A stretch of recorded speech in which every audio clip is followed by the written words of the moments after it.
balita, iniutos ni Pangulong Bongbong Marcos ang mas mabilis na rehabilitasyon sa Marawi City, lalo na po sa kuryente, tubig at maging sa pabahay.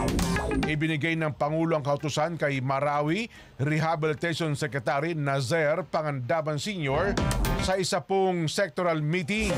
Ipinaliwanag naman ni Pangandaman na naantala ang implementasyon ng bulk water supply project ng Local Water Utilities Administration.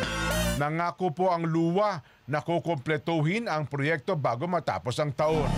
Idinagdag pa ni Pangandaman na natapos na ang nakabinbing kasunduan ng nakaraang administrasyon sa ilan pong private landowners para sa kanilang ari-arian.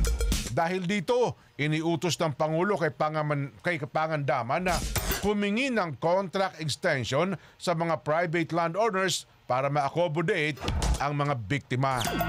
Alam mo, napakatagal din itong... Kasi akala natin nung natapos yung Marawi, di ba?